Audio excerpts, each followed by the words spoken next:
Foi numa noite abafada de fevereiro que tudo começou a se despedaçar, ou talvez a se encaixar de vez. Eu estava sentada na beira da cama, olhando para o Joaquim estirado no sofá da sala, roncando como sempre. 15 anos dormindo ali, a 2 metros de mim, mas a quilômetros de distância. Naquele dia, alguma coisa dentro de mim estalou, feito galho seco. Peguei o controle da televisão só para disfarçar o vazio, mas o silêncio gritou mais alto. E pela primeira vez em muito tempo eu pensei, por que mesmo ele nunca mais quis dividir a cama comigo?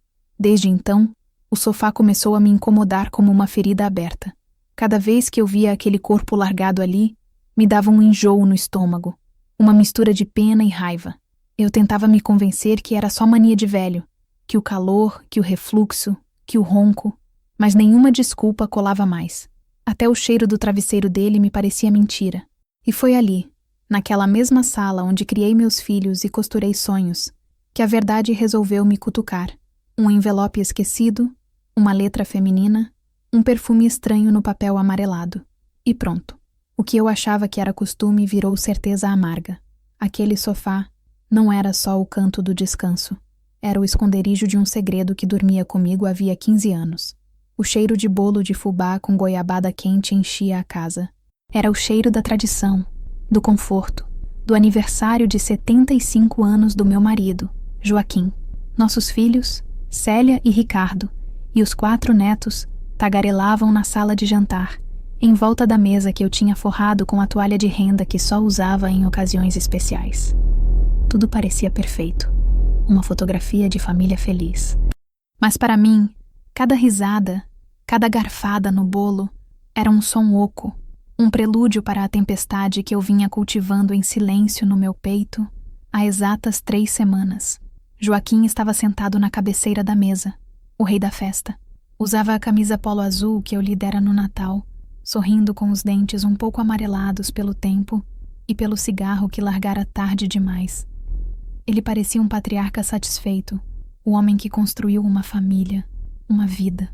Mal sabia ele que eu estava prestes a demolir a fachada que ele mesmo erguera, tijolo por tijolo, ao longo de 15 anos. Depois do parabéns a você, desafinado e cheio de carinho como sempre, os netos o abraçaram e entregaram seus presentes. Desenhos coloridos, um porta-retrato com uma foto de todos nós, um chinelo novo.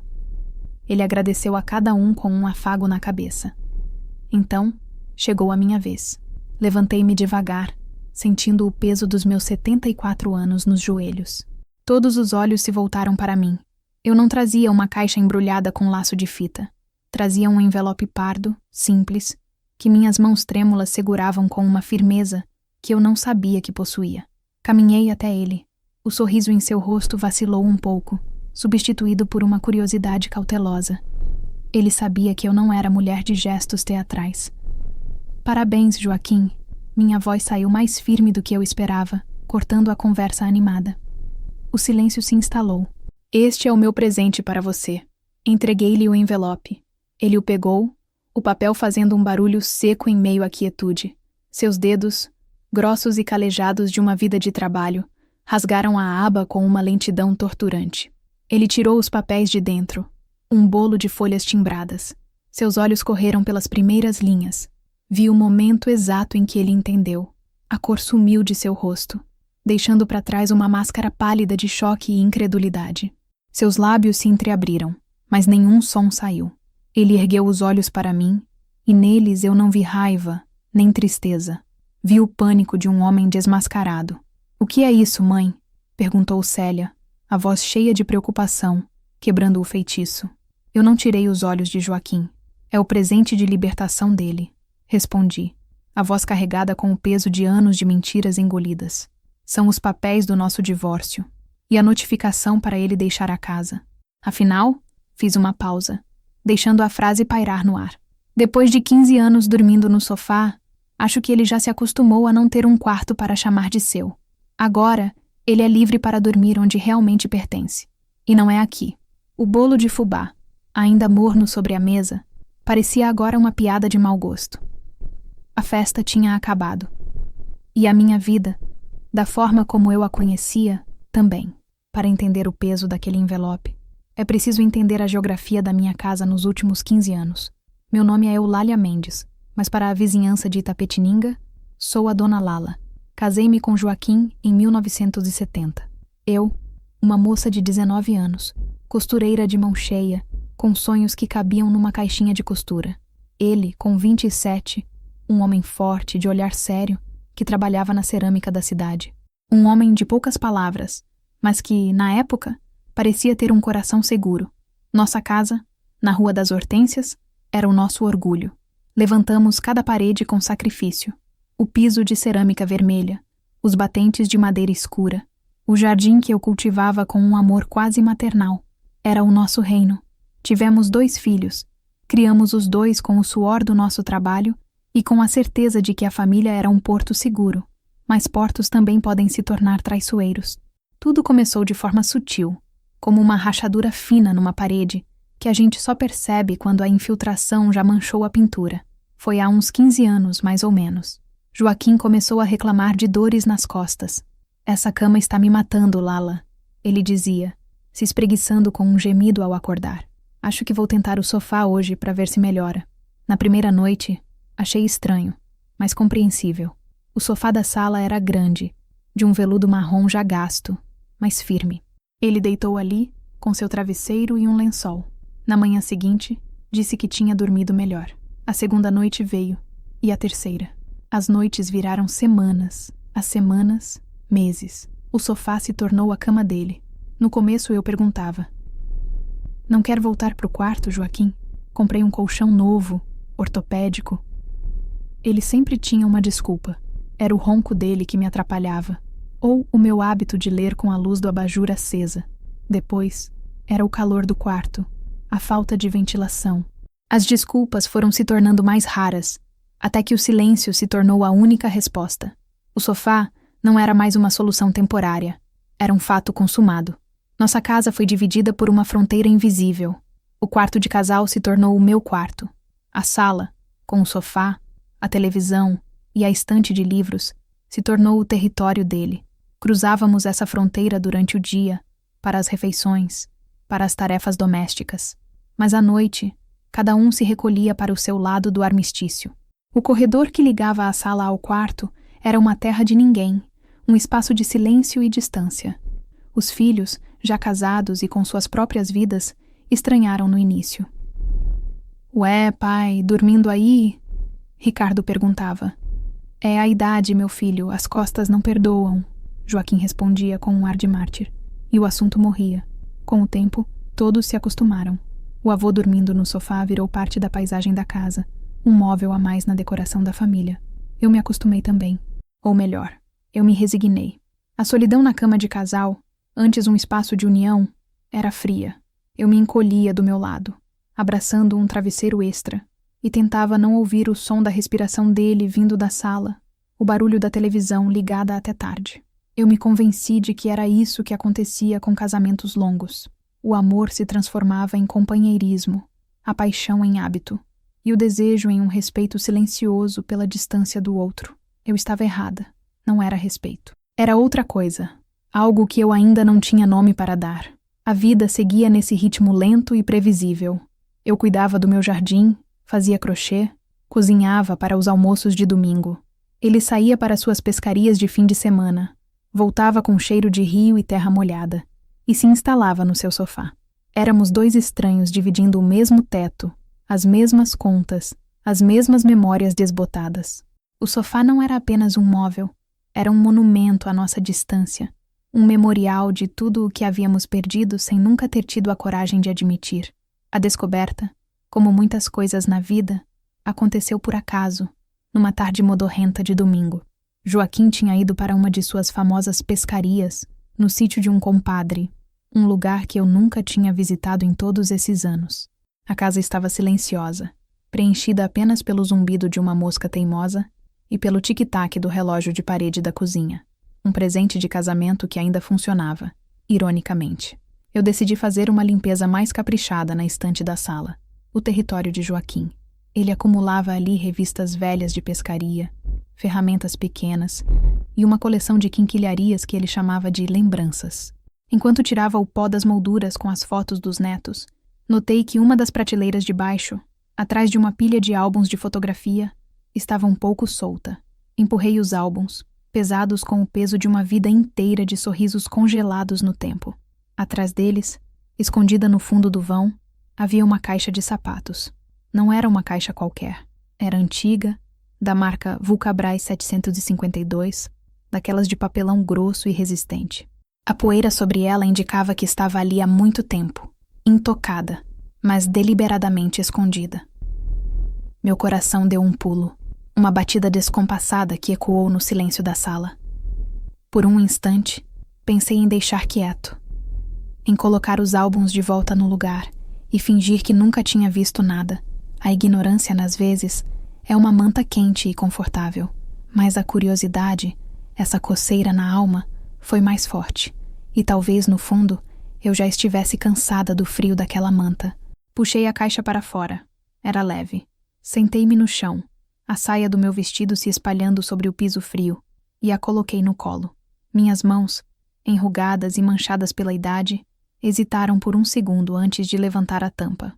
O cheiro que subiu foi de papel velho, um aroma seco e um pouco adocicado, como o de livros em uma biblioteca esquecida. Dentro, não havia sapatos. Havia cartas, dezenas delas, amarradas em pequenos maços com fitas de cetim desbotadas. Eram de cores diferentes: azul, rosa, amarela. O que me chamou a atenção foi a organização. Estavam separadas por ano, com pequenas etiquetas escritas à mão. O último maço tinha a etiqueta "Ano passado". Meu corpo inteiro gelou. Isso não era uma relíquia do passado. Era algo vivo, contínuo. Com os dedos trêmulos, peguei o primeiro envelope do maço mais recente. A caligrafia era redonda, feminina, caprichada. Não havia remetente. Apenas o nome do destinatário. Ao meu querido J. Abri o envelope com um cuidado que não dediquei a mais nada naquele dia. A folha de papel de carta era perfumada, um cheiro fraco de lavanda que pareceu uma afronta, uma invasão ao cheiro de naftalina e bolo da minha casa. E então, eu li: Meu amor, a semana se arrastou sem você. Cada noite que passo nesta cama, sinto o espaço vazio ao meu lado e imagino você aí, tão perto, e ao mesmo tempo tão longe, preso nessa vida que não te pertence mais. Conto as horas para a sua chegada na sexta-feira. O sítio fica mais bonito quando você está aqui. O café já está comprado, aquele que você gosta, e as mangas do pé do quintal estão doces como nunca. Não vejo a hora de você voltar para o nosso refúgio, para a nossa cama. Com todo o meu amor, sua N. Sua N. Aquelas duas palavras giraram na minha cabeça como um carrossel desgovernado. Nossa cama. A frase bateu em mim com a força de um soco no estômago. O ar me faltou. Então era por isso. O sofá, as dores nas costas, o ronco, as pescarias. Tudo não passava de uma encenação barata, um teatro mal ensaiado para esconder a verdade. Ele tinha outra vida, outra casa, outra mulher. E o que mais doeu? Outra cama. Fiquei ali, sentada no chão da minha sala, com 50 anos de casamento desmoronando ao meu redor, reduzidos a um monte de papel perfumado e mentiras bem guardadas. A mosca continuava zumbindo, o relógio tic-taqueando. O mundo lá fora não tinha parado, mas o meu, naquele instante, havia se partido em 1000 pedaços. A primeira reação foi um impulso vulcânico de queimar tudo. Queimar as cartas, a caixa, o sofá, a casa inteira se fosse preciso. Depois, veio a vontade de gritar, de quebrar cada porta-retrato daquela estante, de esperar por ele na porta com os cacos da nossa vida na mão. Mas algo me conteve, uma frieza inesperada, uma lucidez que nasceu no epicentro da dor. Se eu fizesse um escândalo, eu seria a louca, a esposa ciumenta e descontrolada. Ele se faria de vítima, talvez até negasse. Eu não daria a ele esse poder, não mais. Com uma calma que me assustou, guardei a carta de volta no envelope, coloquei a tampa na caixa e a escondi exatamente onde a encontrei, atrás dos álbuns de fotografia. Limpei o pó com a flanela, como se nada tivesse acontecido. Levantei-me, minhas pernas um pouco bambas, e fui para a cozinha preparar o jantar. Arroz, feijão, um bife acebolado. A rotina era minha única âncora naquele mar de caos. Quando Joaquim chegou, no domingo à noite, ele era o mesmo de sempre.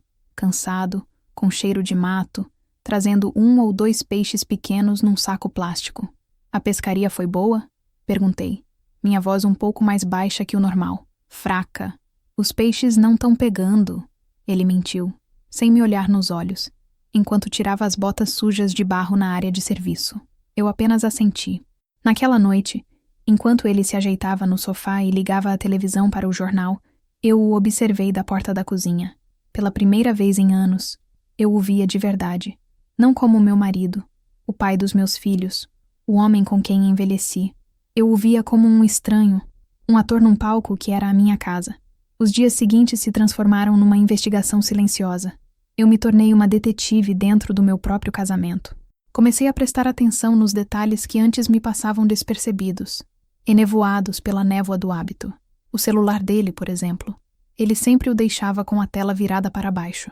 Quando tocava, ele se levantava e ia atender no quintal, dizendo que o sinal era melhor lá fora. Eu nunca tinha ligado para isso. Agora, cada toque do aparelho era um alarme soando dentro de mim. Observei suas roupas. Havia uma camisa de flanela, mais nova, que ele só usava nos fins de semana de pescaria. E um perfume diferente, uma colônia amadeirada que eu nunca lhe dera de presente, que às vezes ficava impregnada no colarinho. As finanças. Discretamente, comecei a olhar os extratos bancários que chegavam pelo correio. Havia saques de dinheiro em espécie, sempre às sextas-feiras, de valores que não condiziam com as despesas de uma simples pescaria, e compras em supermercados e lojas de material de construção em cidades vizinhas, perto da região onde ele dizia que ficava o tal sítio. Cada nova descoberta era uma pequena facada. Eu não sentia mais a dor aguda da traição, mas uma dor surda, contínua, a dor da humilhação. Eu me sentia uma tola. Como eu pude ser tão cega por tanto tempo? Como pude aceitar a história do sofá, da dor nas costas, sem nunca questionar? A resposta era simples e dolorosa, porque era mais fácil. Era mais fácil acreditar numa mentira confortável do que encarar uma verdade que poderia destruir tudo. O ser humano tem uma capacidade infinita de se enganar para preservar uma falsa paz. Numa tarde, enquanto ele tomava banho, a coragem me veio num rompante. Fui até o bolso da calça dele, jogada sobre uma cadeira. O celular estava lá. Meu coração batia tão forte que parecia que ia sair pela boca. Com as mãos suando, peguei o aparelho. Tinha senha. Claro que tinha. Tentei a data de nascimento dele. Errado. A data do nosso casamento. Errado. A data de nascimento dos filhos. Errado. Então, me ocorreu uma ideia terrível. Digitei a sequência de números que eu tinha visto numa das etiquetas da caixa de cartas. A data de nascimento de uma tal Nair, que uma das cartas mencionava. A tela se desbloqueou. O ar me fugiu dos pulmões. Abri as mensagens. Lá estava ela. Nair Sítio. A conversa era um registro diário de afeto, de planos, de intimidade. Saudade do seu cheiro. Não se esqueça de trazer o remédio para as formigas. Dormi abraçada no seu travesseiro. Eu estava lendo o diário da vida paralela do meu marido. O som do chuveiro parando me fez voltar à realidade. Apaguei a tela, coloquei o celular de volta no bolso e saí do quarto, sentindo um gosto amargo de fel na boca. A investigação tinha acabado. Eu tinha todas as provas que precisava. Agora, eu precisava de um plano. Naquela noite não consegui dormir. A imagem das mensagens no celular de Joaquim e as palavras das cartas dançavam na minha mente. Levantei-me na ponta dos pés, o chão de madeira rangendo sob meu peso, e fui até a estante da sala. Joaquim ressonava baixo no sofá, um som que por tantos anos fora a trilha sonora da minha solidão e que agora soava como o ronco da mais pura hipocrisia. Puxei um dos álbuns de fotografia, o mais antigo, com a capa de veludo verde já gasta. Sentei-me na poltrona da minha avó, a única peça de mobília que eu trouxe da casa dos meus pais, e comecei a folhear as páginas. As fotos em preto e branco contavam o início da nossa história. Eu e Joaquim no dia do nosso casamento, em 1970. Eu, magrinha, com um vestido simples que eu mesma costurei, os olhos brilhando de esperança. Ele, de terno, com um sorriso tímido, o cabelo escuro e farto penteado para o lado. Parecíamos tão jovens, tão cheios de certezas. Havia uma foto nossa em frente ao terreno onde construiríamos nossa casa. Era só mato e terra batida, mas nós sorríamos para a câmera como se estivéssemos diante de um palácio. E, de certa forma, estávamos. Era o palácio dos nossos sonhos. Virei a página. A primeira foto colorida, já um pouco desbotada. Joaquim me segurando no colo na porta da casa recém-acabada. Lembro-me daquele dia. O cheiro de tinta fresca. A alegria de ter um teto que era nosso. Ele era forte. Me levantou como se eu fosse uma pluma. Bem-vinda ao nosso lar, minha Lala, ele disse. Naquela época, a palavra nosso era real, sólida. As fotos seguintes mostravam a chegada dos filhos. Célia, um bebê rosado nos meus braços. Depois, Ricardo, um menininho de olhos curiosos no colo do pai. Joaquim parecia um pai orgulhoso. Ensinou Ricardo a andar de bicicleta no quintal, consertava os brinquedos quebrados de Célia. Nos almoços de domingo, ele era o centro da mesa, contando histórias do seu trabalho na cerâmica, fazendo todos rirem. Onde estava aquele homem? Em que ponto da estrada ele se perdeu? Continuei folheando, passando pelas festas de aniversário, pelas viagens para a praia em Santos, pelas formaturas. O tempo passava nas fotos. Nossos cabelos foram ficando grisalhos, rugas apareceram ao redor dos nossos olhos. As crianças cresceram, se casaram, e logo os netos estavam nas fotos, enchendo a casa de vida nova. Mas, ao olhar com atenção, percebi algo que nunca tinha notado antes. Nas fotos mais recentes dos últimos 10, 15 anos, havia uma mudança sutil. Joaquim e eu raramente estávamos lado a lado.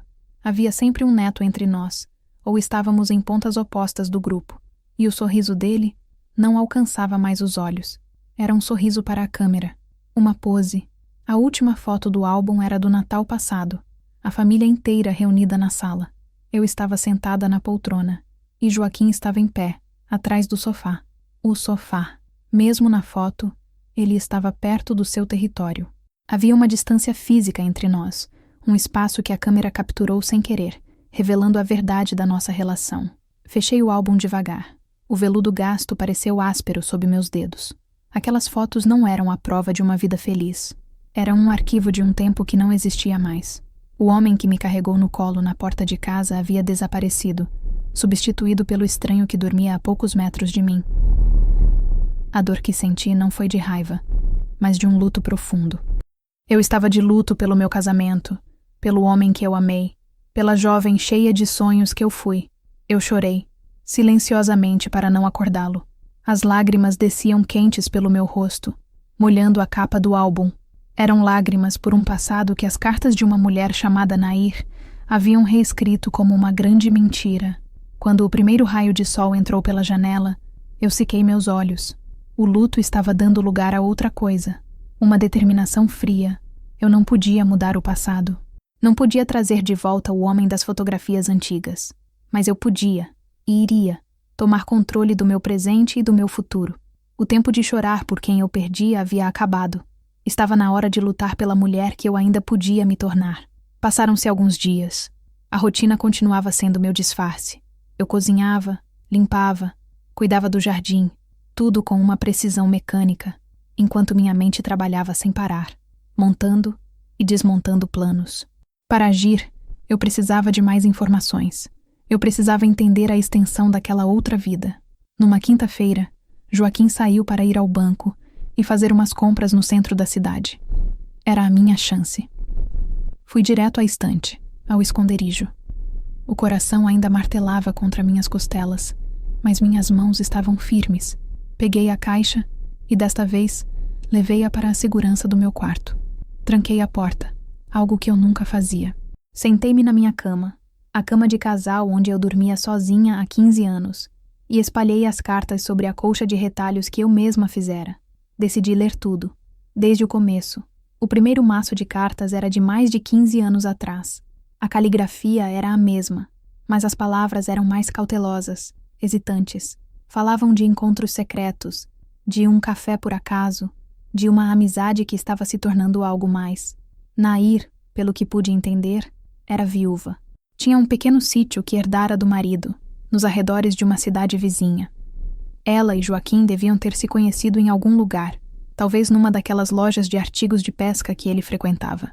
À medida que os anos passavam nas cartas, a relação se aprofundava.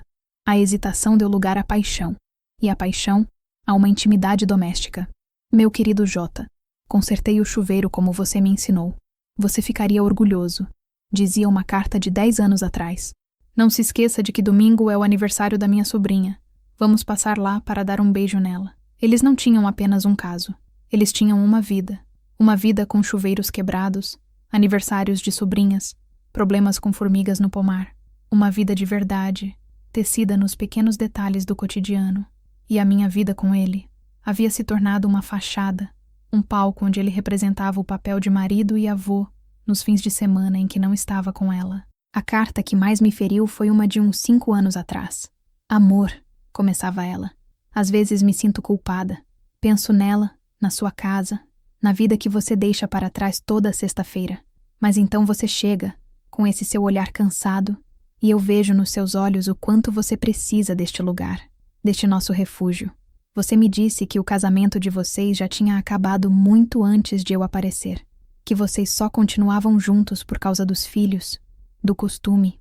Você me disse que dormir naquele sofá era a sua forma de se libertar um pouco, de ter um espaço seu. Eu entendo, meu amor, e eu te espero. Quem sabe um dia você não cria coragem para ser feliz por inteiro. Cada palavra era um prego no meu caixão. Então, para ele, para ela, eu era o empecilho, a obrigação, o costume. O sofá não era apenas o lugar onde ele dormia.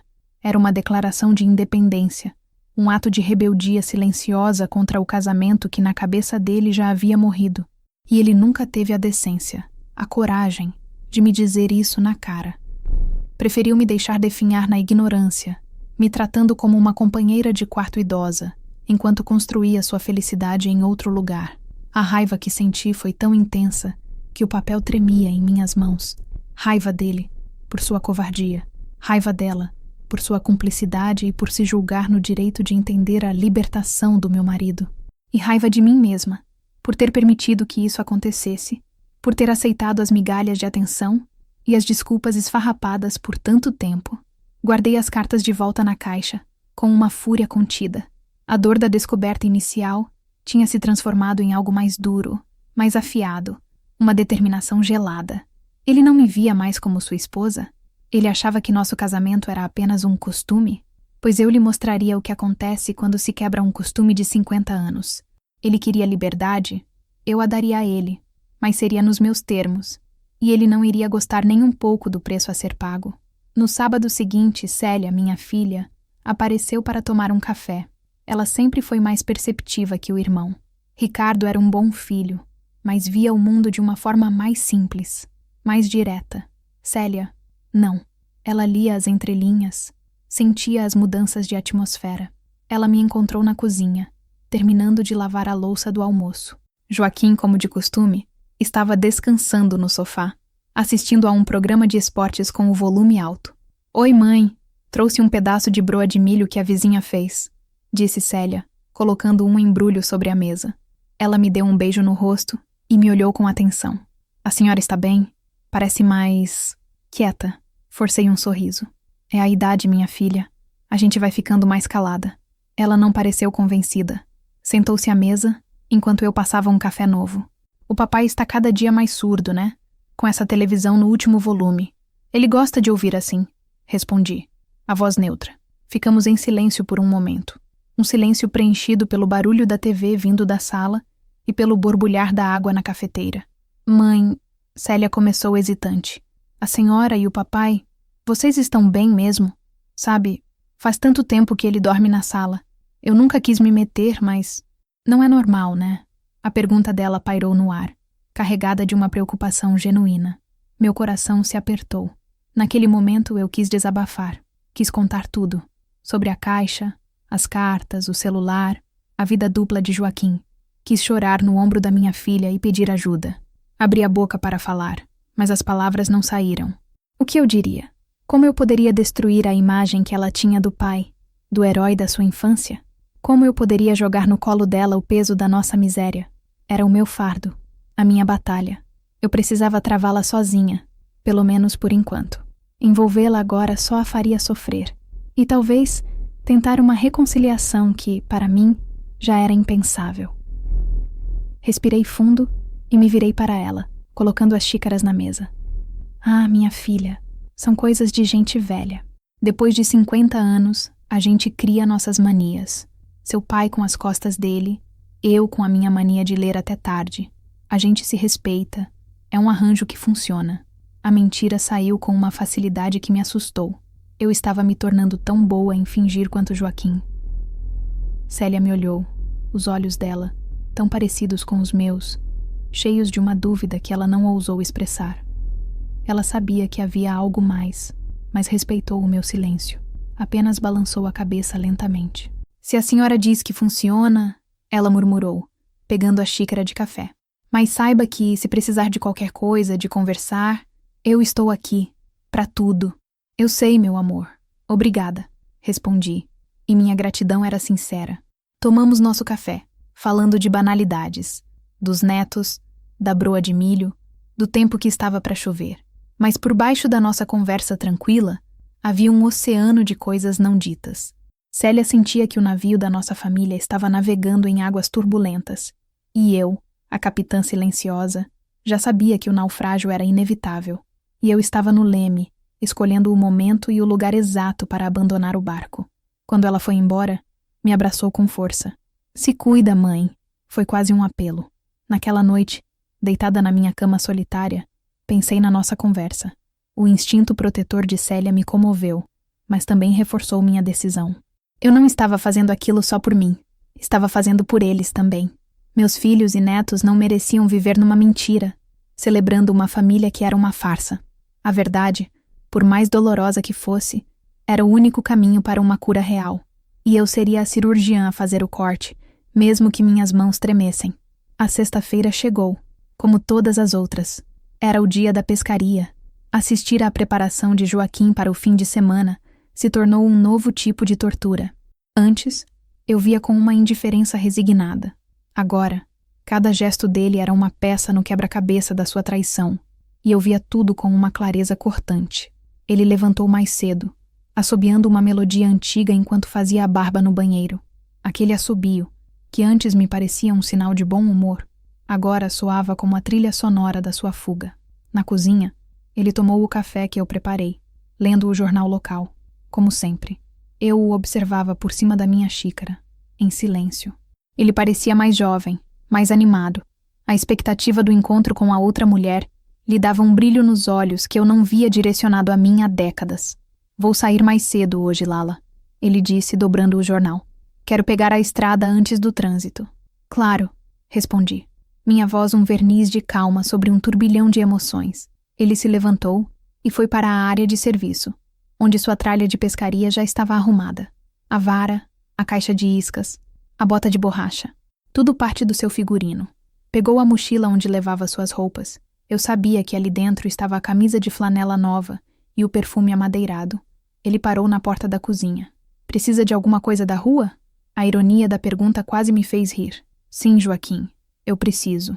Preciso de um marido, de um pingo de honestidade, de 15 anos da minha vida de volta. Mas em vez disso eu disse, não, obrigada. Tenho tudo aqui. Ele hesitou por um segundo, como se sentisse a frieza na minha resposta, mas logo descartou o pensamento. Tudo bem, então. Eu volto no domingo à noite. Boa pescaria, eu disse, e as palavras saíram da minha boca com o gosto de veneno. Ele acenou com a cabeça e saiu. Ouvi o barulho do portão se abrindo e fechando, e o som do motor do carro se afastando até desaparecer na rua. A casa ficou em silêncio. Um silêncio diferente, mais profundo. Era o silêncio da minha liberdade iminente. Fiquei parada na cozinha por um longo tempo, olhando para o lugar vazio que ele ocupara na mesa. Senti uma onda de tristeza me invadir, uma última pontada de luto pela família que eu achava que tinha. Mas, como a maré que recua, a tristeza deu lugar a uma determinação sólida. Aquele ritual de despedida, aquela encenação que se repetia a cada fim de semana, tinha sido a última. Eu não iria mais participar daquela farsa. Não iria mais preparar o café para o homem que ia encontrar a amante. Não iria mais lavar as roupas com o cheiro de outra mulher. Não iria mais desejar boa pescaria com um nó na garganta. Fui até o telefone na parede. Disquei o número que estava num papel guardado na minha gaveta de costura. Alô? Escritório de advocacia da doutora Amanda. Bom dia. Bom dia, respondi, a voz firme. Eu gostaria de marcar uma consulta com a doutora Amanda. É Eulália Mendes. É um assunto de família. E é urgente. Desliguei o telefone e respirei fundo. O primeiro passo concreto tinha sido dado. Enquanto Joaquim viajava feliz para o seu refúgio, eu começava a construir a minha própria rota de fuga. E a minha não seria para um fim de semana. Seria para o resto da minha vida. O escritório da doutora Amanda ficava no centro da cidade, num prédio comercial moderno que contrastava com as casas antigas de Itapetininga. A sala de espera era clara, com móveis minimalistas e uma planta viçosa num canto. Tudo ali passava uma sensação de eficiência e discrição. Doutora Amanda era uma mulher jovem, talvez com a idade da minha filha Célia. Tinha um olhar inteligente e um aperto de mão firme. Ela me ofereceu água e um sorriso acolhedor, o que ajudou a acalmar o nervosismo que fazia meu estômago revirar. Dona Eulália, sua filha Célia fala muito bem da senhora. Ela começou, quebrando o gelo. Ela me disse que a senhora precisava de uma orientação. Em que posso ajudar? Sentei-me na cadeira confortável à sua frente, a bolsa de couro gasta no meu colo. Por um momento, as palavras me faltaram. Era a primeira vez que eu contaria minha história para um estranho. Era real, oficial. Respirei fundo. Doutora, eu vim aqui porque quero me divorciar. Ela assentiu, sem demonstrar surpresa. Provavelmente ouvia isso todos os dias. Entendo. A senhora e seu marido estão separados de fato há algum tempo? Depende do que a senhora chama de separados. Respondi. E então, a história começou a sair. Contei tudo. Os 50 anos de casamento, os 15 anos de Joaquim dormindo no sofá, as desculpas, a minha resignação. Contei sobre a caixa de sapatos, as cartas, o nome Nair, o sítio, as pescarias. Contei sobre o celular e a vida dupla que descobri. Enquanto eu falava, doutora, Amanda ouvia com uma atenção compenetrada, fazendo anotações em um bloco. Seu rosto não traía nenhuma emoção, mas seus olhos mostravam uma empatia silenciosa. Eu não me senti julgada, nem como uma velha senhora tola. Senti-me ouvida. Quando terminei, um silêncio pesado se instalou na sala. Eu me sentia esgotada, como se tivesse descarregado um peso que carregava há anos. Dona Eulália, disse a advogada finalmente. Primeiramente, eu sinto muito que a senhora tenha passado por tudo isso. O que a senhora descreve é uma situação de abandono afetivo e adultério contínuo. A senhora tem todo o direito de buscar o divórcio e de garantir seus direitos. Ouvir aquilo, dito de forma tão clara e profissional, validou tudo o que eu sentia. Não era coisa de gente velha. Era uma violação. Uma quebra de confiança que tinha nome e consequências legais. O que eu preciso fazer? Perguntei, a voz um pouco trêmula. Bom, o casamento de vocês é em comunhão universal de bens, pelo que a senhora me disse por causa da data. Isso significa que tudo o que foi adquirido durante o casamento pertence aos dois, em partes iguais. A casa, o carro, a poupança que vocês têm. Meu coração afundou um pouco. A casa também? Mas fui eu que cuidei dela a vida toda. Fui eu que plantei cada flor naquele jardim. Eu sei, Dona Eulália. E é por isso que vamos lutar. Mas a lei é clara. Metade de tudo é dele. Fiquei em silêncio processando a informação. A ideia de Joaquim ter direito à metade da minha casa, o meu santuário, para talvez vendê-la e construir uma vida com a outra, era insuportável. Doutora Amanda pareceu ler meus pensamentos. Mas existem maneiras de negociar. Podemos fazer um acordo extrajudicial. Ele pode abrir mão da parte dele na casa em troca de outra coisa, como o carro, e a maior parte da poupança, por exemplo. Pela situação que a senhora descreveu, pela forma como ele escondeu tudo, talvez ele prefira um acordo rápido e silencioso a um processo litigioso que exponha toda a história. Aquilo fez sentido. Joaquim sempre prezou pela sua imagem de homem de família, de bom avô. Um escândalo na cidade seria a última coisa que ele iria querer. Eu não quero nada dele, eu disse com firmeza. Eu só quero a minha casa e a minha paz. Ele pode ficar com o carro, com o dinheiro. Eu me viro com a minha aposentadoria.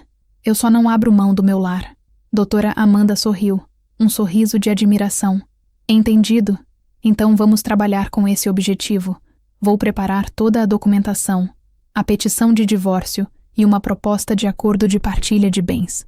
Quando estiver tudo pronto, a senhora decide qual é a melhor forma de apresentar isso a ele. Saí do escritório me sentindo mais leve e, ao mesmo tempo, mais forte. O caminho à frente seria difícil, mas pela primeira vez, eu não estava perdida. Eu tinha um mapa, uma direção. A mulher frágil que aceitou dormir sozinha por 15 anos estava ficando para trás. No lugar dela, nascia uma mulher que conhecia seus direitos e que estava disposta a lutar pelo que era seu. E o que era meu, acima de tudo, era a minha dignidade. O plano estava traçado, os papéis sendo preparados, mas algo dentro de mim ainda precisava de uma confirmação final. As cartas e as mensagens eram provas irrefutáveis, mas eram abstratas. Eram palavras num papel, textos numa tela. Eu precisava ver. Precisava transformar a imagem mental que eu tinha daquela outra vida em algo real, tangível. Era uma necessidade masoquista, talvez, mas eu sentia que só assim eu conseguiria cortar o último fio de dúvida ou nostalgia que pudesse existir. Numa quarta-feira, inventei para Joaquim que iria a Sorocaba, uma cidade maior ali perto, para uma consulta médica. Era a desculpa perfeita para passar o dia fora. Em vez de pegar a estrada para Sorocaba, peguei uma vicinal, uma estradinha de terra que, segundo as minhas investigações nos extratos do cartão dele, levava à cidade onde ficava o tal sítio. Dirigi devagar, o coração aos pulos. Eu me sentia uma intrusa, uma espiã na vida do meu próprio marido. O ar que entrava pela janela tinha cheiro de mato e poeira. A paisagem era de pastos verdes e cercas de arame farpado. Era um cenário bucólico, pacífico, o que tornava a minha missão ainda mais surreal. Encontrei o sítio com mais facilidade do que imaginava. Uma das cartas mencionava um portão azul com 2 coqueiros. E lá estava ele, no final de uma pequena ladeira. Uma casinha simples, mas bem cuidada, com uma varanda e muitas flores. Um pé de manga frondoso no quintal. Era um lugar bonito, aconchegante. E aquilo doeu. Parei o carro mais adiante, debaixo de uma árvore grande, onde eu podia ver a entrada do sítio sem ser notada. Desliguei o motor e esperei, sem saber exatamente o que. Não demorou muito. Um carro, o nosso carro, o carro de Joaquim, saiu pelo portão azul. Era ele ao volante. E no banco do passageiro, uma mulher. Ela tinha cabelos castanhos, um pouco mais curtos que os meus, e usava um vestido florido. Era uma mulher comum, de uns 60 e poucos anos, talvez. Não era uma beldade estonteante, nem uma jovem aventureira. Era uma mulher como eu, e isso, de alguma forma, tornou tudo pior. Ele não me trocou por uma fantasia. Ele me trocou por uma outra versão de uma vida que ele poderia ter tido. O carro passou por mim, indo na direção da cidadezinha. Eu me encolhi no banco, o coração batendo descontroladamente. Ele não me viu. Ele estava rindo. Joaquim estava rindo de algo que a mulher ao seu lado dizia. Era uma risada aberta, espontânea. Uma risada que eu não ouvia, não dirigida a mim, há mais de 20 anos. Eles pareciam um casal normal, indo fazer compras no meio da semana, confortáveis um com o outro, cúmplices. Naquele momento, eu entendi. Eu não era a esposa dele, eu era a outra. A vida real dele era ali, naquele sítio com portão azul. A minha casa, a nossa família, era apenas o lugar para onde ele voltava por obrigação. Fiquei ali, parada, por um longo tempo depois que o carro dele sumiu na estrada. O motor do meu carro estava frio. O sol batia no para-brisa, mas eu sentia um frio na alma. A visão daquele casal feliz e anônimo foi o golpe de misericórdia. Não havia mais o que questionar, não havia mais o que lamentar. Tudo o que restava era a certeza de que meu casamento não existia mais, a certeza de que eu estava fazendo a coisa certa e a certeza de que eu nunca mais olharia para Joaquim da mesma maneira. Ele não era mais o marido que se afastou, o homem que se perdeu. Ele era o homem que ria com outra mulher no carro, enquanto a sua esposa o espionava de longe, como uma criminosa. Liguei o carro, dei meia volta na estrada de terra e comecei o caminho de volta para casa, para a minha casa. E pela primeira vez, a palavra minha soou completa, sem a necessidade de um nossa para acompanhá-la. Os dias que se seguiram à minha expedição secreta foram preenchidos por uma atividade clandestina. Enquanto Joaquim vivia sua rotina de aposentado, lendo jornal e assistindo televisão no sofá, eu me ocupava com a burocracia da minha libertação. Doutora Amanda me ligava no celular que Célia me dera, e eu atendia baixo, no meu quarto ou no quintal, para que ele não ouvisse. Eram conversas sobre documentos, certidões, matrículas de imóveis. Dona Lala, vou precisar da certidão de casamento atualizada. A senhora consegue pegar no cartório? Ela pedia. E lá ia eu, no dia seguinte, com uma desculpa qualquer de que ia ao mercado ou à farmácia, e dava um pulo no cartório no centro da cidade. A atendente, uma moça jovem, me olhava com curiosidade enquanto eu, uma senhora de 74 anos, pedia cópias de documentos de um casamento de 50. Depois, foi a vez da escritura da casa. Eu aguardava numa pasta antiga, junto com as contas pagas. Tive que procurar com o coração na mão, com medo de que Joaquim a tivesse guardado em outro lugar. Encontrei-a. Levei-a para a doutora Amanda, que tirou cópias e me explicou sobre a matrícula no registro de imóveis. Cada documento que eu reunia era um tijolo a menos na parede daquela prisão. Eu me sentia uma estrategista, planejando uma operação complexa. Havia um misto de medo e excitação em tudo aquilo. Medo de ser descoberta, de Joaquim encontrar os papéis, de ter que confrontá-lo antes da hora. E uma excitação vibrante, a sensação de estar retomando as rédeas da minha própria vida. A parte mais difícil foi lidar com o dinheiro. Tínhamos uma conta poupança conjunta. Doutora Amanda me aconselhou a não fazer nenhum movimento brusco, para não levantar suspeitas, mas ela sugeriu que eu abrisse uma conta só para mim, em outro banco. Será importante para a senhora ter sua independência financeira assim que a separação se concretizar, ela disse. Fui a um banco onde nunca tínhamos tido conta.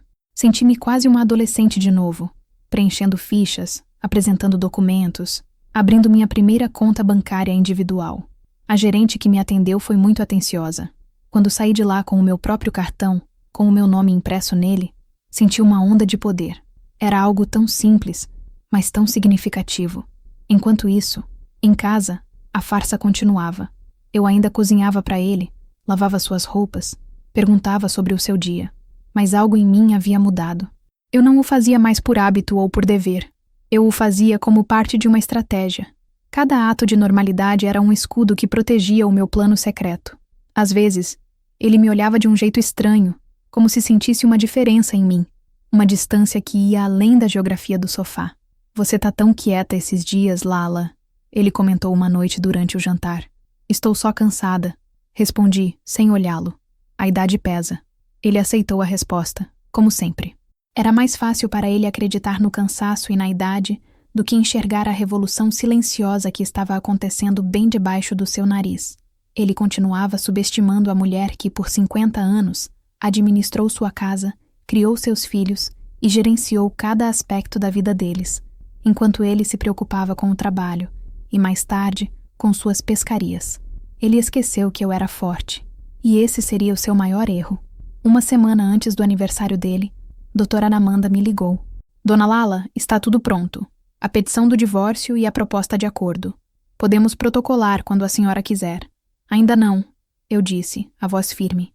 Eu sei exatamente quando e como isso vai acontecer. Eu tinha um plano. E ele seria executado no dia em que ele menos esperava. O dia da sua festa. O dia em que ele se sentiria o rei do mundo. A queda seria muito maior. Ricardo, meu filho, era o oposto de Célia. Um homem bom, trabalhador. Um ótimo pai para meus netos. Mas com uma visão de mundo muito tradicional. Para ele, o pai era o pilar da família. Uma figura quase mítica. O homem que sempre proveu, que sempre esteve no comando. Ele via Joaquim através de um filtro de admiração e respeito filial que o impedia de enxergar as rachaduras na estrutura. Ele apareceu em casa numa tarde de sábado, alguns dias antes do aniversário de Joaquim. Veio consertar uma torneira que estava pingando na cozinha. Uma tarefa que Joaquim, em outros tempos, teria feito, mas que agora delegava com a desculpa das costas ruins. Enquanto Ricardo trabalhava, deitado sob a pia com sua caixa de ferramentas, Joaquim supervisionava da porta, dando palpites. Aperta mais essa porca, senão vai vazar de novo, ele dizia, com ar de especialista. Eu observava a cena da mesa, tomando meu café.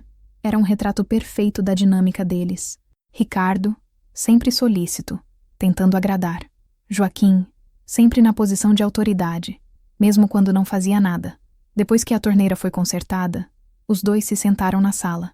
Ricardo ligou a TV num jogo de futebol, e eu ouvi a conversa deles.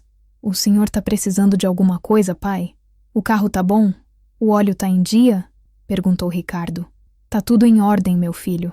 O carro tá uma beleza. Fui até o sítio do Nogueira pescar no fim de semana, Nem sentiu a estrada de terra, mentiu Joaquim, com a maior naturalidade. Que bom! O senhor é meu herói, pai. Chegar aos 75 com essa disposição. Quero ser assim quando envelhecer, disse Ricardo, com uma sinceridade que me cortou o coração. Eu não aguentei ouvir mais. Levantei-me e fui para o meu quarto, fechando a porta. Sentei-me na cama e as lágrimas vieram, silenciosas e amargas. Eram lágrimas por Ricardo.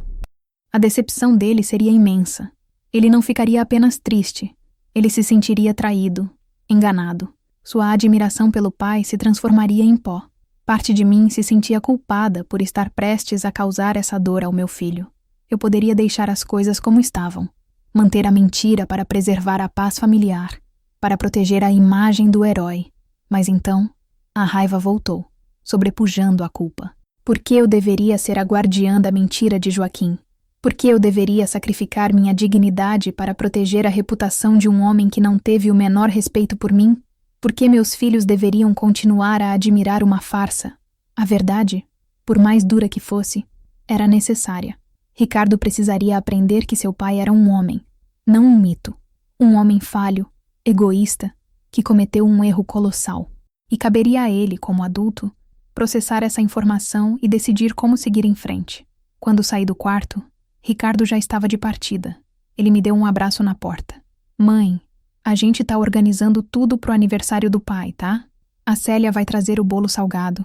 Eu trago os refrigerantes. A senhora só precisa fazer aquele seu bolo de fubá que ele adora. Pode deixar, meu filho. Respondi, a voz suave. Eu vou fazer o bolo. Vai ser um aniversário inesquecível. Ele sorriu, sem perceber a ironia sombria nas minhas palavras. Ótimo. Ele merece. Será que merece mesmo? Pensei, enquanto o via ir embora.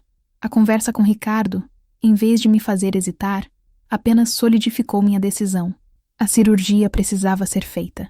O tumor da mentira precisava ser extraído, de uma vez por todas, mesmo que a cicatriz fosse doer em todos nós por um bom tempo. Enquanto os dias se arrastavam em direção ao aniversário de Joaquim, minha mente, talvez como um mecanismo de defesa ou de preparação, começou a vagar pelo passado, procurando o ponto exato onde tudo começou a dar errado. Não o sofá. Isso foi apenas o sintoma final. Eu buscava a primeira fissura, a primeira rachadura na nossa fundação. E a memória veio, nítida como se fosse ontem. Foi há uns 20 anos, talvez um pouco mais. Joaquim tinha acabado de se aposentar da cerâmica. Ele trabalhou lá a vida inteira. Era o seu mundo, o seu orgulho. A aposentadoria, que deveria ser um descanso, foi como um golpe para ele. De um dia para o outro, ele se viu sem rotina, sem o barulho da fábrica, sem os colegas de trabalho. Ele ficou perdido. Passava os dias andando pela casa, de um lado para o outro, como um leão enjaulado. Tentou se ocupar com a jardinagem, mas não tinha minha paciência. Tentou consertar coisas, mas logo se irritava. A mudança no humor dele foi drástica. O homem calmo, ainda que sério, deu lugar a um homem amargo, irritadiço. Tudo o incomodava. O barulho dos netos, a comida que eu fazia, o programa de TV que eu assistia.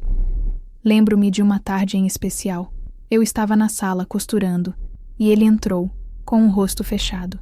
"O que você tanto faz com essa máquina o dia inteiro?" Ele perguntou, a voz ríspida. "Estou fazendo um vestido para Célia." Respondi, surpresa com o tom dele. "Costura, costura, costura. É só o que você faz. Não cansa, não? É o que eu gosto de fazer, Joaquim. E ajuda a passar o tempo." Eu disse, tentando manter a calma. "Passar o tempo." Ele repetiu com desdém. "Minha vida inteira passou e eu nem vi. 35 anos enfiado naquela fábrica, respirando pó, pra quê? Pra agora ficar aqui, vendo você costurar?" Fiquei sem palavras. A amargura dele era palpável. Eu tentei argumentar. "Mas agora você pode descansar, Joaquim. Pode pescar, pode passear." "Pescar? Passear?" Ele me cortou, quase gritando. "Isso é coisa de velho. Eu não sou um velho inútil." Foi a primeira vez que ele gritou comigo daquele jeito. Foi a primeira vez que senti medo dele. Naquele dia, algo se quebrou entre nós. A admiração que eu tinha pelo homem trabalhador foi ferida pela autopiedade dele, e a minha paciência, que sempre foi longa, começou a encurtar. Olhando para trás, eu entendo que foi nessa época de crise, de perda de identidade, que ele deve ter conhecido a outra, Nair. Ela deve ter aparecido como um bálsamo para o seu ego ferido. Uma mulher que o via não como um aposentado ranzinza, mas como um homem interessante.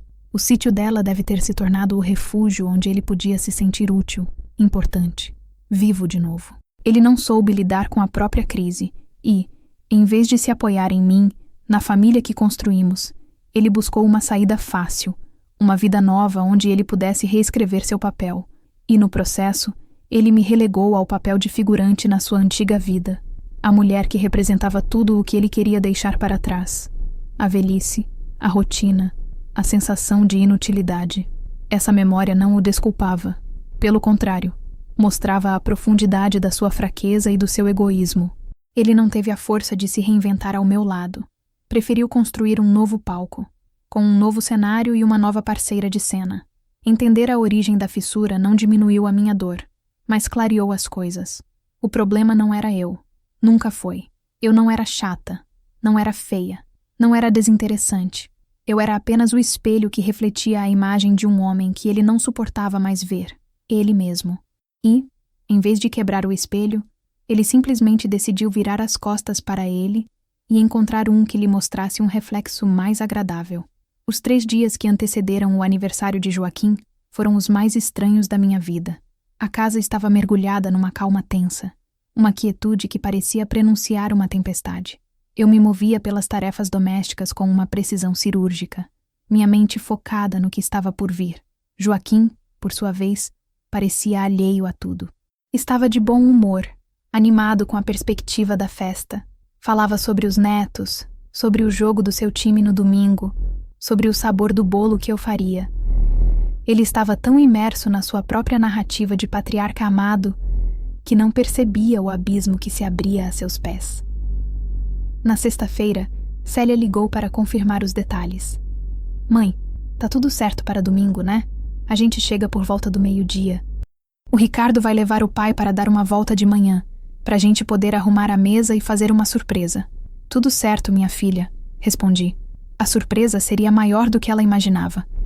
Naquela noite, sentados à mesa de jantar, um silêncio menos hostil do que o habitual se instalou entre nós.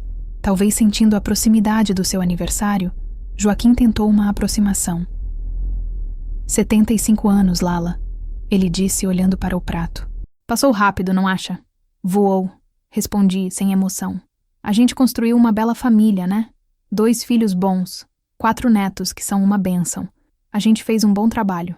Ele estava buscando validação, uma confirmação da sua própria história. Em outros tempos eu teria concordado, talvez até sorrido e relembrado alguma história antiga. Mas eu não conseguia. As palavras dele soavam falsas, ocas. Apenas o encarei. Meu silêncio deve tê-lo desconcertado. O que foi? Você tá estranha, ele disse, a defensiva já se armando em sua voz. Não é nada, Joaquim. Só estou pensando. Pensando em quê? Pensando em como você teve a coragem de sentar nesta mesa, na minha frente, e falar de bom trabalho, depois de passar os últimos 15 anos vivendo uma mentira. Eu queria gritar, mas me contive, pensando em como o tempo muda as coisas. Ele deu de ombros, claramente desconfortável com o rumo da conversa. Muda mesmo. E voltou a comer, encerrando o assunto. Aquela foi a nossa última ceia, a última vez que nos sentamos àquela mesa como marido e mulher, e ele nem sequer desconfiou. No sábado, à véspera, eu me dediquei a limpar a casa. Não era uma limpeza comum, era um ritual. Eu arejava os cômodos, trocava as roupas de cama, lustrava os móveis. Eu estava, simbolicamente, purificando meu espaço, preparando-o para uma nova fase. Quando limpei a sala, parei em frente ao sofá. Olhei para o veludo marrom gasto, para a depressão permanente no lugar onde ele deitava a cabeça todas as noites. Aquele sofá, que fora por tanto tempo um símbolo da minha solidão e da sua rejeição, em breve seria apenas um móvel, um lugar para eu me sentar e ler em paz. Passei a mão sobre o tecido. Não senti raiva, nem tristeza. Senti uma espécie de despedida. Estava me despedindo da Eulália que aceitou aquela situação, da mulher que chorou silenciosamente no quarto ao lado. Ela estava prestes a ir embora, junto com o homem que a fez sofrer, e eu não sentiria falta de nenhum dos dois. A casa estava impecável. O palco estava montado. Faltava apenas o ato final. A noite de sábado para domingo foi a mais longa da minha vida. Depois que Joaquim se ajeitou no sofá, com seu travesseiro e seu lençol, e a luz da sala se apagou, eu fiquei na penumbra do meu quarto, sentada na beira da cama. Eu não conseguia deitar. Uma onda de dúvida, a última, me assaltou. 50 anos. Era uma vida inteira. Seria eu capaz de jogar tudo para o alto? O que viria depois? A solidão? O julgamento da vizinhança? A tristeza dos meus filhos? Será que a paz que eu buscava valia o caos que eu estava prestes a criar? Lembrei-me do rosto de Joaquim rindo no carro ao lado de Nair. Lembrei-me das palavras nas cartas. Um casamento que já acabou. Só continuam juntos pelo costume. Lembrei-me do cheiro de lavanda no papel e do gosto amargo na minha boca ao desbloquear seu celular.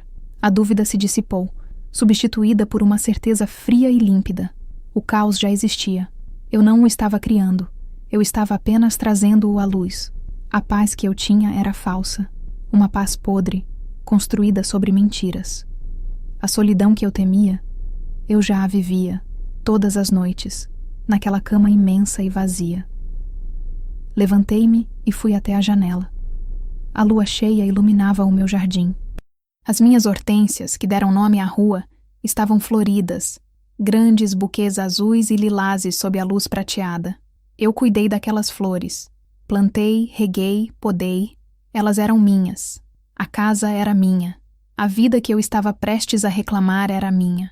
Fiquei ali, olhando para o jardim, por um tempo que não sei medir. Pensei na jovem Eulália, cheia de sonhos, que se casou com um homem que prometeu cuidar dela. E pensei na mulher de 74 anos que ela se tornou. Uma mulher que aprendeu, da maneira mais dura, que precisava cuidar de si mesma. Ouvi o ressonar baixo de Joaquim vindo da sala. Era a última vez que eu ouviria aquele som dentro da minha casa. Amanhã, o silêncio seria diferente. Seria um silêncio escolhido. Um silêncio de paz. Voltei para a cama, mas não para dormir. Peguei o envelope pardo que estava escondido na minha gaveta de roupas íntimas. Segurei-o com as 2 mãos. Era pesado. Pesado com o peso de anos de dor, mas também leve com a promessa de um futuro. O medo tinha ido embora. No seu lugar, havia uma calma estranha, uma serenidade que só vem quando se sabe, sem sombra de dúvida, que se está fazendo a coisa certa. Eu não estava destruindo uma família. Eu estava me salvando. Fiquei ali, segurando o envelope, esperando o amanhecer. O amanhecer do dia mais longo e mais importante da minha nova vida. O domingo amanheceu ensolarado, um dia bonito demais para o que estava por vir. Acordei antes de Joaquim, como sempre. Fui para a cozinha em silêncio e comecei a preparar a massa do bolo de fubá com goiabada. Enquanto eu media a farinha, o açúcar, o fubá, minhas mãos se moviam com a familiaridade de um ritual sagrado. Eu fiz aquele bolo centenas de vezes, em todos os aniversários dele, em incontáveis cafés da tarde. Era o bolo preferido dele, o sabor da nossa vida juntos. Mas naquele dia, o ato de fazer o bolo era diferente. Era uma performance, a última. Cada ingrediente que eu adicionava à tigela parecia carregar um simbolismo. A doçura do açúcar, a amargura que eu sentia, a goiabada, vermelha e pegajosa, escondida no meio da massa, como o segredo dele, escondido no meio da nossa vida. Quando o bolo estava no forno, o cheiro familiar começou a se espalhar pela casa. Joaquim acordou, atraído pelo aroma. Ele entrou na cozinha, se espreguiçando. "Bom dia", ele disse sorrindo. "Esse cheiro não tem nada igual. O melhor bolo do mundo." "Bom dia, parabéns", respondi, a voz neutra, enquanto coava o café. Ele me olhou, talvez esperando um abraço, um beijo de feliz aniversário. Eu não me movi, apenas lhe entreguei uma xícara de café. Ele pareceu um pouco decepcionado, mas não disse nada. Atribuiu minha frieza, talvez, ao fato de ser cedo. Pouco depois, Ricardo chegou para buscá-lo para o tal passeio surpresa. "E aí, paizão? Feliz aniversário! Vamos dar uma volta, botar o papo em dia?" disse meu filho, abraçando o pai com entusiasmo. "Opa, vamos lá", respondeu Joaquim, animado. "Só não demora muito que hoje tem festa e bolo." Ele se virou para mim antes de sair. "Até mais tarde, Lala." "Até", foi tudo o que eu disse. Assim que a porta se fechou, Célia chegou, trazendo as comidas e os netos. A casa, antes silenciosa, se encheu de vozes e risadas infantis. "Mãe, a senhora fez o bolo. Que cheiro maravilhoso." disse ela me beijando. Nossa, a casa está um brinco. A senhora caprichou. É uma ocasião especial, murmurei. Enquanto Célia e eu arrumávamos a mesa de jantar com a toalha de renda, os pratos de festa, os balões que os netos traziam, eu me sentia uma atriz num palco. Eu sorria para as crianças, ajudava a colocar os salgadinhos na travessa, respondia às perguntas de Célia, mas por dentro eu era uma estátua de gelo. Meu coração batia num ritmo lento e pesado, marcando o tempo para a cena final. O bolo ficou pronto. Eu o tirei do forno, dourado e perfeito. Coloquei-o no prato mais bonito que eu tinha. Olhando para ele, tão familiar, tão cheio de memórias, senti uma última pontada de tristeza. Era o fim de uma era, o fim do bolo de fubá, o fim de nós. Quando Joaquim e Ricardo voltaram, a surpresa estava pronta. A família reunida, a mesa posta, os gritos de surpresa e parabéns. Ele abriu um sorriso largo, genuinamente feliz e emocionado. Ele olhou para mim, do outro lado da mesa, e seus olhos pareciam dizer, obrigado. Eu sustentei o olhar dele, meu rosto uma máscara de serenidade. Ele não fazia ideia de que o cheiro de bolo no ar não era o aroma de uma celebração, mas o perfume de uma despedida cuidadosamente orquestrada.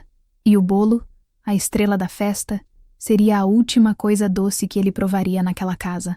A festa transcorria como qualquer outra festa de família. Os netos corriam pela casa, Ricardo e Joaquim conversavam sobre futebol, e Célia me ajudava a servir as pessoas. Eu me movia entre eles como um fantasma, sorrindo nos momentos certos, oferecendo mais um copo de refrigerante, mas minha mente estava a quilômetros de distância. Eu observava a cena como se estivesse assistindo a um filme. Via meus filhos, felizes, celebrando o pai que eles acreditavam conhecer. Via meus netos, inocentes, alheios à fratura que estava prestes a expor a fundação da sua família. Eles eram os convidados involuntários de uma execução. A execução de um casamento de 50 anos. Joaquim era o centro de tudo. Ele contava histórias, ria alto, pegava os netos no colo. Ele estava no auge do seu papel de patriarca benevolente. Em vários momentos, ele me olhava, buscando minha cumplicidade, meu sorriso de aprovação, e eu lhe dava. Um sorriso frio, ensaiado, que não alcançava meus olhos. Célia, sempre atenta, se aproximou de mim na cozinha. Mãe, a senhora não comeu nada. Está se sentindo bem? Estou bem, filha. Só um pouco cansada. Menti. Muita agitação. Descansa um pouco, senta lá com a gente. Ela insistiu. Daqui a pouco eu vou. Quero cortar o bolo primeiro. A hora do bolo. O clímax do espetáculo. Reunimos todos em volta da mesa. Eu coloquei as velas no bolo. Um 7 e um 5. Acendi os fósforos e a pequena chama dançou, iluminando o rosto de Joaquim, que irradiava a felicidade. Cantamos o parabéns a você. A voz de todos se uniu, exceto a minha. Meus lábios não se moveram. Eu apenas observei, memorizando cada detalhe daquela cena final. O rosto corado de Joaquim, os olhos brilhantes dos meus netos, o sorriso orgulhoso dos meus filhos. Aquela era a última fotografia da nossa família como ela era. Ele soprou as velas. Houve aplausos, assobios. Faz um pedido, vô! Gritou meu neto mais velho. Joaquim sorriu. Meu pedido já foi realizado. Ter todos vocês aqui. A hipocrisia daquelas palavras me deu a força final que eu precisava. Enquanto ele pegava a faca para cortar o primeiro pedaço, eu me adiantei. Espere, Joaquim. Antes do bolo, eu tenho o meu presente. A sala ficou em silêncio. Todos os olhares se voltaram para mim. Fui até a minha bolsa que estava sobre o aparador e tirei de dentro o envelope pardo. Ele parecia queimar em minhas mãos. Caminhei lentamente até a cabeceira da mesa. O sorriso de Joaquim se desfez, substituído por uma expressão de confusão. Ele via em meus olhos que aquilo não era uma brincadeira. A atmosfera festiva evaporou, dando lugar a uma tensão espessa, palpável. Meus filhos me olhavam, sem entender. Os netos, sentindo a mudança no ar, ficaram quietos. Eu parei em frente a ele, o homem com quem dividi minha vida, o estranho que dormia no meu sofá. Estendi o envelope. Parabéns, Joaquim. Minha voz soou clara e firme, cortando o silêncio como uma lâmina. Este é o meu presente para você. O espetáculo estava prestes a começar, e a plateia, atônita, não tinha ideia do que estava por vir. O tempo pareceu congelar. A mão de Joaquim, que segurava a faca do bolo, ficou paralisada no ar. Ele olhou do envelope para o meu rosto e de volta para o envelope. Seus olhos, antes brilhantes de alegria, agora estavam turvos de apreensão. Ele sabia. No fundo, um homem que vive uma mentira por tanto tempo está sempre esperando o dia em que será descoberto. Aquele era o dia. Ele pegou o envelope com a mão livre. O papel fez um som crispado, o único ruído na sala silenciosa. Seus dedos, acostumados a segurar ferramentas pesadas e varas de pescar, pareceram desajeitados e trêmulos ao rasgar a aba. Ele tirou os papéis. Seus olhos passaram rapidamente pela primeira página. Eu vi o sangue drenar do seu rosto, deixando-o com a cor de cera. A mandíbula dele travou. Ele ergueu a cabeça e me encarou. O pânico em seu olhar era a minha confissão. Ele não perguntou: "O que é isso?" Ele perguntou com os olhos: "Como você descobriu?" "Mãe, o que está acontecendo?" A voz de Célia era um sussurro assustado. Eu não desviei o meu olhar de Joaquim. "Pergunte ao seu pai", eu disse a voz gélida. "Pergunte a ele sobre as pescarias. Pergunte sobre o sítio. Pergunte sobre Nair. O nome." Dizer o nome em voz alta foi como quebrar um feitiço. O rosto de Joaquim se contorceu. Ele tentou falar, mas as palavras não saíram. Ricardo se levantou, o rosto vermelho de raiva e confusão. "Mãe, que brincadeira é essa? É o aniversário do pai. Não é brincadeira, meu filho", eu disse, finalmente me virando para ele. Minha voz se abrandou, mas não perdeu a firmeza. "É a verdade. Uma verdade que eu descobri há algumas semanas, mas que seu pai vive há mais de 15 anos. Célia começou a chorar, baixinho. Ela entendeu. As peças do quebra-cabeça que a incomodavam há tanto tempo, o sofá, a distância dos pais, a tristeza velada da mãe, se encaixaram de uma vez só. "Eu não acredito nisso", disse Ricardo, balançando a cabeça, olhando para o pai em busca de uma negação. "Pai, fala alguma coisa. Diz que a mamãe está enganada." Joaquim permaneceu em silêncio, os papéis do divórcio tremendo em sua mão. Ele olhava para o bolo de fubá sobre a mesa, como se fosse um artefato de um mundo que não existia mais. Sua recusa em falar era a mais alta das confirmações. "Crianças, levem seus primos para o quarto, por favor", pediu Célia à sua filha mais velha, a voz embargada. Os netos, assustados, foram retirados da sala, deixando para trás apenas os 4 pilares ruindo daquela família. 15 anos, Joaquim?" eu perguntei, a voz baixa, mas cortante. 15 anos dormindo no sofá para me fazer de idiota? Para ter uma vida dupla? Uma outra mulher, outra casa? Ele finalmente ergueu os olhos. Havia lágrimas neles. Lágrimas de autopiedade, não de remorso. "Lala, não é bem assim", ele começou a balbuciar. "Não é bem assim?" Eu o interrompi, uma risada amarga escapando dos meus lábios. "Então como é, Joaquim? Me explique. Explique para os seus filhos. Explique como você conseguiu olhar nos nossos olhos todos esses anos mentindo. Explique o porquê do sofá, da sua dor nas costas. Explique o presente que eu lhe dei. É a sua liberdade. Você não precisa mais fingir. A casa é minha. Os papéis lhe dão um prazo de 1 semana para tirar suas coisas. Agora você pode ir morar no seu refúgio de vez." Ricardo enterrou o rosto nas mãos. Célia soluçava abertamente. Joaquim, o grande patriarca, o herói, estava nu e desarmado diante da família que ele mesmo traiu. O silêncio que se seguiu foi o som do nosso mundo se partindo. O bolo de aniversário, intocado sobre a mesa, era o mudo testamento de uma festa que se transformara em funeral. A ressaca da explosão foi um silêncio pesado e desolador. Célia levou Ricardo, que estava em estado de choque, para o quintal, para tentar acalmá-lo. Eu fiquei na sala de jantar, em pé, enquanto Joaquim continuava sentado na cabeceira da mesa, olhando para o vazio.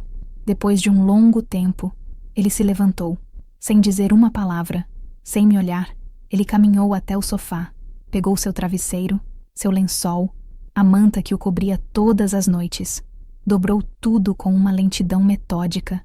Depois, foi até o seu quarto, o nosso antigo quarto, e saiu com uma mala. Ele começou a recolher suas coisas, as revistas de pescaria da estante, o porta-retrato com a foto dos netos que ele mantinha ao lado do sofá, as poucas roupas que guardava no armário do corredor, tudo em silêncio. Cada objeto que ele pegava parecia um pedaço da vida que ele estava deixando para trás. Eu não o ajudei, nem o atrapalhei. Apenas observei, sentada na poltrona da minha avó. Eu não sentia pena. Não sentia raiva. Sentia um vazio imenso. A calmaria que se segue a uma grande tempestade. Célia entrou na sala. Seus olhos estavam vermelhos e inchados. Mãe, ela começou. Deixe-o, minha filha. Eu disse, a voz cansada. É melhor assim. Ela se sentou no braço da minha poltrona e segurou a minha mão.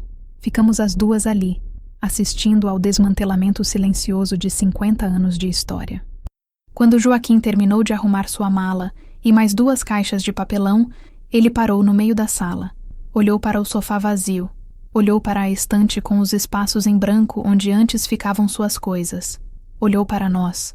Para onde o senhor vai, pai? Perguntou Célia, a voz fraca. Ele demorou a responder.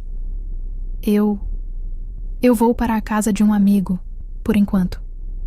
Ele não teve a coragem de dizer a verdade nem mesmo naquele momento. Ele caminhou até a porta. Hesitou. Parecia que ia dizer algo, talvez um pedido de desculpas, talvez uma acusação, mas as palavras não vieram. Ele apenas abriu a porta e saiu, fechando-a suavemente atrás de si. O som da porta se fechando ecoou na casa silenciosa.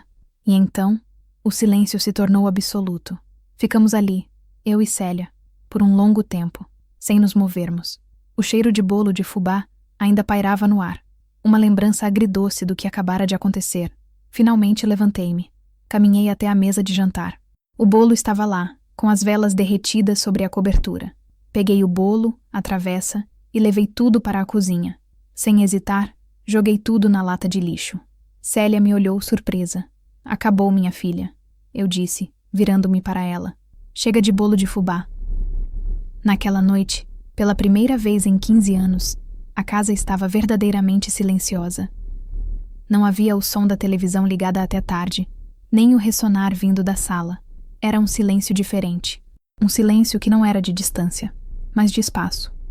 Um espaço que, a partir daquele dia, seria só meu. Deitei-me na minha cama. O lado dele estava vazio, como sempre. Mas pela primeira vez, não era uma ausência.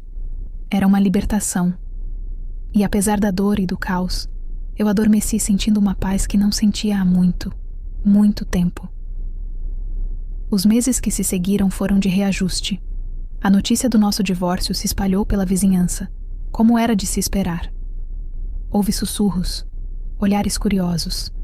Alguns me viam como uma coitada, abandonada na velhice. Outros, como uma mulher corajosa. Eu não me importava com nenhuma das 2 versões. Eu estava ocupada demais reconstruindo a minha vida. Ricardo demorou a aceitar. No início, ficou zangado comigo, como se eu fosse a culpada pela quebra da família. Mas Célia conversou muito com ele, e aos poucos, ele foi entendendo. A relação dele com o pai ficou estremecida, um luto pela imagem do herói que se desfez. O tempo, eu sabia, ajudaria a cicatrizar essa ferida. Célia se tornou minha grande companheira. Almoçava comigo 2 vezes por semana, me ajudava com as compras mais pesadas e me ensinou a usar um aplicativo de mensagens para que eu pudesse ver as fotos dos netos todos os dias. A casa, aos poucos, foi se transformando. Tirei os porta-retratos antigos da estante e coloquei fotos novas. Só minhas com os netos, com Célia, com amigas. Mudei os móveis de lugar. Comprei uma poltrona nova, colorida, e a coloquei no lugar onde a televisão de Joaquim costumava ficar. E o sofá. O sofá continuou lá. Por um tempo pensei em vendê-lo, em me livrar daquela lembrança física da minha dor. Mas um dia, percebi que ele não me machucava mais. Pelo contrário. Numa tarde ensolarada, depois de passar a manhã inteira cuidando do meu jardim, eu entrei em casa cansada. Deitei-me no sofá para descansar um pouco. Cobri-me com a manta de crochê que eu mesma fiz, nos tempos em que ainda acreditava em amor eterno. E pela primeira vez, percebi como ele era confortável. Ele não era mais o sofá da rejeição. Era o meu sofá, o lugar onde eu tirava um cochilo à tarde, onde lia meus livros, onde meus netos se sentavam para ouvir minhas histórias. Eu o ressignifiquei. Ele deixou de ser um monumento à mentira para se tornar um símbolo da minha resiliência. Hoje, minha vida é simples, mas é minha. O silêncio da casa não é mais de solidão, mas de paz. Acordo com o canto dos pássaros, não com o som da televisão. Tomo meu café da manhã sem pressa, olhando para as minhas hortênsias. Às vezes, sentada no meu sofá, eu rio sozinha, pensando em como a vida é irônica. O móvel que representou minha prisão por 15 anos se tornou o trono da minha liberdade. Quanto a Joaquim, soube por Célia que ele foi morar com Nair no sítio. Eles vivem a vida que ele sempre quis. Não lhe desejo mal. Desejo apenas que ele tenha encontrado a felicidade que ele não teve a coragem de buscar de forma honesta. Cada um colhe o que planta. Eu plantei flores no meu jardim e paciência no meu coração. Hoje, colho paz e um amor próprio que eu não sabia que tinha. Minha história não é uma tragédia. É uma história de libertação. A libertação de uma mulher que aprendeu, aos 74 anos, que nunca é tarde para abrir a porta da própria gaiola e voar. Descobrir o motivo real pelo qual meu marido dormia no sofá não me destruiu, me reconstruiu. E quer saber? O sofá ficou muito, mas muito mais confortável depois que ele saiu. E assim termina a minha jornada. Ou melhor, o começo dela. Contar tudo isso para vocês foi como arrumar a última gaveta bagunçada da minha alma. Se a minha história tocou você de alguma forma, se te fez pensar ou sentir, eu ficaria muito feliz se você deixasse um comentário, um like e, claro, se inscrevesse no canal para acompanhar outras histórias de vida. A sua presença aqui faz toda a diferença e me mostra que, no fim das contas, nunca estamos realmente sozinhos em nossas batalhas. Muito obrigada por me ouvir.